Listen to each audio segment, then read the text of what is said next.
नमस्कार मंडळी, स्वागत आहे निकिता फूड रसोईमध्ये. इथे मी आज ना घरी तूप कसं बनवते त्याची रेसिपी तुमच्यासोबत शेअर करणार आहे. तर इथे माझ्याकडे हे 15 ते 20 दिवसाचं मलाई स्टोअर करून ठेवते मी, ती आहे. त्यामध्ये मी ना 1 ते 2 चमचे ह्यामध्ये दही घालून घेते. हे मी जेव्हा मलाई काढत असते ना त्यावेळेसच मी दही ॲड करून घेते. त्याच्याने ना आपलं मलाई खराब नाही होत. तर मी विसरले होते म्हणून मी आत्ता याच्यामध्ये ॲड केलं आहे. त्यानंतर माझ्याकडे हे हँड ब्लेंडर आहे, तर याच्याने मी हे चांगलं मिक्स करून घेते. ब्लेंडर नसेल तर मिक्सर जारमध्ये देखील आपण फिरवू शकतो, पण ब्लेंडरने थोडं लवकर हे होतं म्हणून मी ब्लेंडर यूज करते.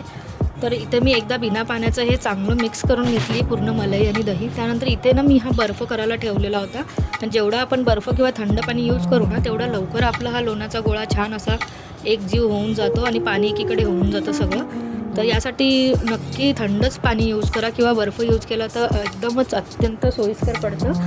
तर यामध्ये मी ना अजून थोडासा बर्फ ॲड करून घेतला आणि थोडंसं मी यामध्ये जवळजवळ अर्धा ते 1 ग्लास थंडगार पाणी टाकून घेतलं आहे. तर बघू शकता याच्याने पटापट हा गोळा छान आपला एकत्र असा मिक्स झाला आहे आणि पाणी हे वेगळं झालं आहे. तर मी हे सगळं आता एकत्र काढून घेते. त्यानंतर आपल्याला अशा रीतीने याचा मस्त असा गोळा करून घ्यायचा आहे आणि जितकं होईल तितकं याच्यातलं एक्स्ट्रा पाणी आपल्याला काढून घ्यायचं आहे आणि हे एकदम छान असं बनतं.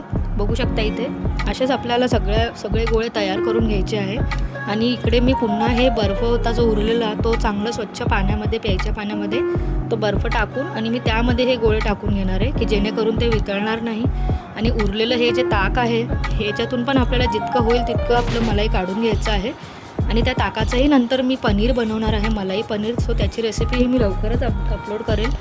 त्यानंतर आता ह्या पाण्यामध्ये मी हे जे मलाईचे गोळे करून घेतले आहे त्यांना मी एकदा चांगलं असं मिक्स करून धुवून घेणार आहे की जो काही वास वगैरे असतो तो पूर्ण निघून जातो. आणि पुन्हा एकदा आपण याचे असे गोळे करून घ्यायचे आहे आणि जेवढं पण पाणी आहे ना तेवढं मी हे सगळं काढून घेतलं याच्यातून. आता बघू शकता तुम्ही, थंड आपण पाणी यूज केल्यामुळे, बर्फ यूज केल्यामुळे हे अजिबात हाताला चिटकत नाही आणि लगेचच याचा गोळा तयार होऊन जातो. आणि ज्या कढईमध्ये आपल्याला आता तूप करायचं आहे त्यामध्येच डायरेक्ट मी हे काढून घेतले. आणि आता मी इथे गॅस लावून घेणार आहे.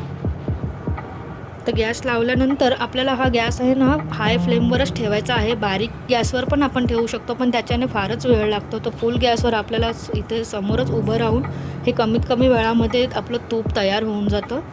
फुल गॅसमध्ये याला कंटिन्युअसली आपल्याला चालवत राहायचं आहे, ज्याच्याने की हे आपलं तूप आहे ना खूपच लवकर बनतं. अगदी अर्ध्या तासाच्या आत आपलं हे पूर्ण तूप तयार होऊन जातं आणि याला भांडेही जास्त लागत नाही अशा रीतीने केल्याने. बघू शकता इथे मी कंटिन्युअसली हे चाळत आहे. पूर्ण आता हे वितळलेलं आहे आणि अशा रीतीने याला फेस येतो. आणि जोपर्यंत हे पूर्ण ट्रान्सपॅरंट नाही होत तोपर्यंत आपल्याला हे चाळतच राहायचं आहे. आणि गॅसची फ्लेम आपल्याला थोडीशी कमी जास्त करत राहायची आहे, कारण हे अशा रीतीने वर येतं पूर्ण. मग त्यावेळेस आपल्याला गॅस थोडा कमी करून पुन्हा गॅस आपल्याला हाय फ्लेमवर करून कंटिन्युअसली हे चाळत राहायचं आहे. आणि लवकरच हे मग ट्रान्सपॅरंट होऊन जातं. आणि आता बघू शकता इथे जेव्हा आपल्याला थोडासा ब्राउनिश कलर दिसायला लागतो त्यावेळेस आपल्याला गॅसची फ्लेम ही ऑफ करून द्यायची आहे की जेणेकरून आपलं हे जे तूप आहे ते जळलं नाही पाहिजे, कारण याच्यामध्ये खूपच जास्त प्रमाणात हीट असते. तर हे खूप लवकर काळं व्हायला लागतं. त्यामुळे अशा रीतीने जेव्हा आपल्याला दिसेल त्यावेळेसच आपल्याला गॅस बंद करायचा आहे, कारण त्या गरमीने ॲटोमॅटिक हे पूर्णपणे मग तयार होऊन जातं. आणि बघू शकता इथे किती छान मस्त आपलं हे तूप आता तयार झालेलं आहे. आणि ही जी बेरी आहे या बेरीचा आपण काहीही अजून बनवू शकतो, मिठाई वगैरेही बनवू शकतो. त्यानंतर आपण याच्यामध्ये पोळी आणि गूळ वगैरे टाकून देखील त्याचे लाडू तयार करता येतात. मग आता मी यानंतर याला ना छान असं गाळून घेते ज्या डब्यात आपल्याला काढायचं आहे, काचेचं किंवा स्टीलच्या डब्यामध्ये. आणि हे बघू शकता तुम्ही, मस्त असं छान तूप आपलं तयार झालेलं आहे घरचं. अशा रीतीने याला जास्त वेळही नाही लागत आणि घरचंही तूप आपलं छान तयार होऊन जातं घरच्या मलाईने आणि एकदम ताजं तूप तयार होतं. तर कसा वाटला माझा व्हिडिओ नक्की मला कमेंट करून कळवा. चॅनलला सबस्क्राईब केलं नसेल तर नक्की सबस्क्राईब करा. फेसबुकवर बघत असाल तर फॉलो करा. भेटूया नेक्स्ट व्हिडिओमध्ये. तोपर्यंत बाय बाय.